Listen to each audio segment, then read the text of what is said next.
Assalamualaikum warahmatullahi wabarakatuh. Yang terhormat Bapak Guru Ramdhani SSN MSN selaku dosen pembimbing, yang terhormat Bapak Insinyur Hadianto MSI selaku dosen penguji, dan yang terhormat Bapak Insinyur Suparman MM selaku moderator. Pertama-tama izinkan saya memperkenalkan diri terlebih dahulu. Nama saya Safira Magda dengan NIM J3A117246. Di sini saya akan mempresentasikan laporan akhir saya yang berjudul Peran MHKN sebagai Fasilitator Komunikasi antara Kementerian Keuangan dengan DPR RI. Ada 4 poin penting yang melatar belakangi penulis mengambil judul tersebut. Yang pertama adalah hubungan masyarakat, yang kedua Humas Kementerian Keuangan, yang ketiga Biro KLI, dan yang keempat bagian MHKN itu sendiri. Seperti yang kita tahu bahwa humas atau public relation merupakan salah satu bagian yang cukup penting dalam sebuah perusahaan maupun instansi pemerintahan. Peran humas pemerintahan secara umum hampir sama dengan peran humas pada umumnya, yaitu sebagai komunikator atau perantara antara pemerintahan dengan publiknya. Kementerian Keuangan memiliki bagian kehumasan yang bernama Biro Komunikasi dan Layanan Informasi atau biasa disingkat Biro KLI. Biro KLI ini terdiri dari 6 bagian yang memiliki tugas masing-masing dalam menjalankan kegiatan kehumasannya. Untuk membina hubungan baik dengan lembaga negara lainnya, Biro KLI memiliki bagian Manajemen Hubungan Kelembagaan Negara atau biasa disingkat bagian MHKN. Bagian MHKN ini bertugas menjadi perantara komunikasi antara Kementerian Keuangan dengan lembaga negara lainnya, salah satunya adalah DPR RI. Selanjutnya ada rumusan masalah. Di sini penulis mengambil 3 poin yang akan dibahas. Yang pertama itu, apa peran dan tugas bagian MHKN dalam melaksanakan hubungan dengan kelembagaan. Yang kedua, bagaimana prosedur kerja MHKN dalam pelaksanaan rapat kerja Kementerian Keuangan dengan DPR RI sebagai fasilitator komunikasi. Dan yang ketiga, apa tugas dan peran MHKN dalam melaksanakan rapat kerja Kementerian Keuangan dengan DPR RI sebagai fasilitator komunikasi. Berdasarkan rumusan masalah yang tadi sudah disebutkan, terdapat 3 tujuan. Tujuan yang pertama yaitu mengetahui peran dan tugas MHKN dalam melaksanakan hubungan dengan kelembagaan. Yang kedua, mengetahui bagaimana prosedur kerja MHKN dalam pelaksanaan rapat kerja Kementerian Keuangan dengan DPR RI sebagai fasilitator komunikasi. Dan yang ketiga, mengetahui tugas dan peran MHKN dalam pelaksanaan rapat kerja Kementerian Keuangan dengan DPR RI sebagai fasilitator komunikasi. Selanjutnya saya akan menjelaskan tentang peran dan tugas MHKN dalam melaksanakan hubungan dengan kelembagaan negara. MHKN ini berperan sebagai fasilitator komunikasi. MHKN dituntut untuk mampu menjalin hubungan dengan kelembagaan negara dan menjaga agar saluran komunikasi tetap berjalan. Berdasarkan Peraturan Kementerian Keuangan Republik Indonesia Nomor 234 PMK 1 2015 Pasal 130, MHKN memiliki tugas melaksanakan aktivitas komunikasi dan layanan informasi mengenai kebijakan pengelolaan keuangan dan kekayaan negara dengan lembaga negara atau pemerintah pusat dan daerah. Yang kedua, koordinasi dan fasilitasi penyelenggaraan rapat pimpinan Kementerian Keuangan dengan lembaga negara pemerintah pusat dan daerah. Dan yang ketiga, koordinasi dan fasilitasi penyelenggaraan rapat pembahasan rancangan undang-undang di bidang keuangan dan kekayaan negara. Selanjutnya saya akan membahas tentang prosedur kerja MHKN dalam pelaksanaan rapat kerja Kementerian Keuangan dengan DPR RI sebagai fasilitator komunikasi. Di sini ada 4 tahapan yang harus dilalui oleh bagian MHKN.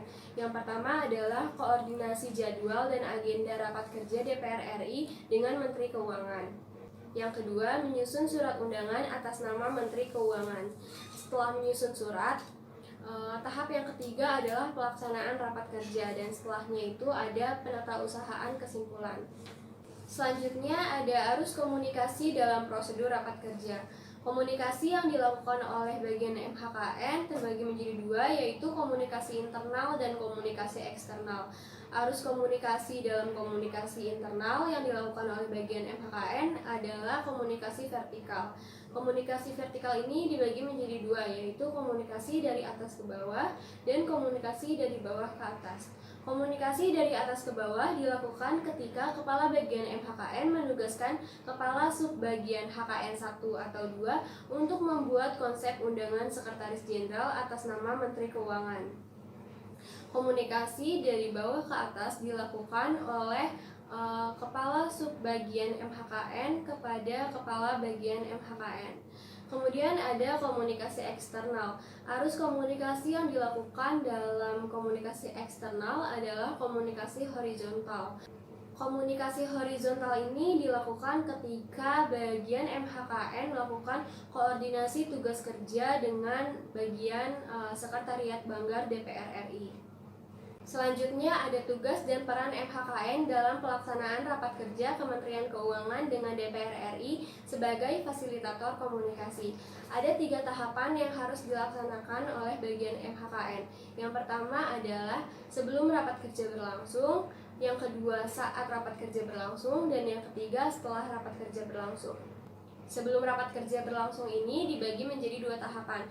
Yang pertama menentukan jadwal dan agenda rapat kerja.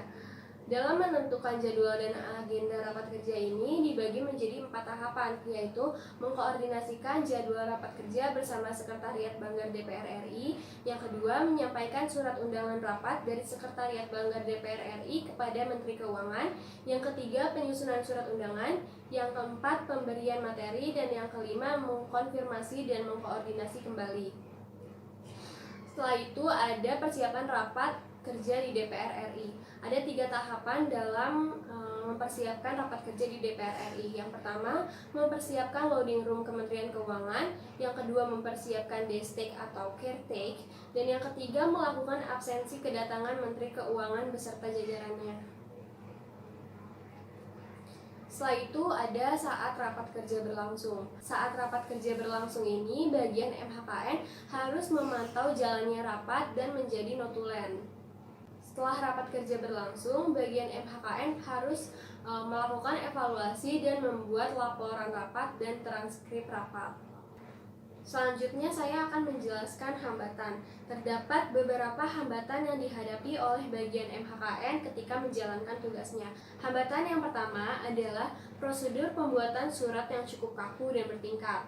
Hambatan yang kedua, komunikasi langsung dengan anggota DPR cukup sulit. Hambatan yang ketiga, ketika jadwal rapat padat dan berurutan, terkadang notulen cukup kesulitan untuk membuat laporan. Yang keempat, saat menulis transkrip rapat, rekaman yang digunakan ketika merekam rapat berlangsung tidak berfungsi dengan baik. Dan yang kelima, distribusi bahan materi rapat sering telat ataupun salah. Hambatan yang dihadapi oleh bagian MHKN harus mendapatkan solusi yang tepat. Beberapa upaya yang dilakukan oleh bagian MHKN adalah berkoordinasi dengan sekretaris pimpinan.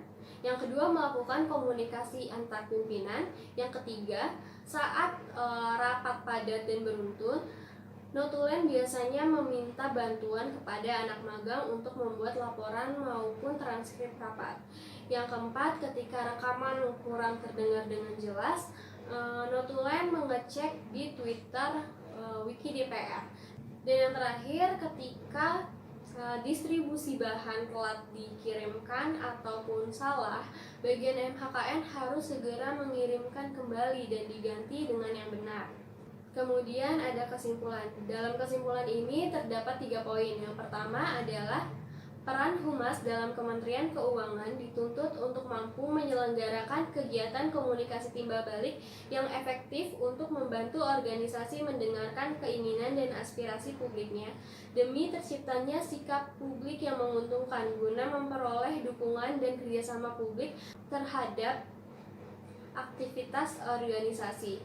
Yang kedua, bagian MHKN mempunyai peran untuk mengkoordinasikan dan memfasilitasi pertemuan rapat antara Kementerian Keuangan dengan DPR RI. Yang ketiga, bagian MHKN memiliki peran yang sangat besar dalam terlaksananya rapat kerja Kementerian Keuangan dengan DPR RI. Selanjutnya ada saran. Yang pertama adalah terkadang keluarnya undangan terlalu lama dalam tahapan proses untuk mendapatkan persetujuan dari Sekretaris Jenderal dan Menteri Keuangan. Saran dari penulis adalah Kementerian Keuangan harus mempunyai sistem yang lebih efektif agar proses ini bisa terjadi lebih cepat. Yang kedua adalah evaluasi harus dilakukan setiap kali rapat kerja berlangsung dan benar-benar diimplementasikan dan menjadi bahan untuk rapat kerja berikutnya menjadi lebih baik. Sekian presentasi dari saya. Wassalamualaikum warahmatullahi wabarakatuh.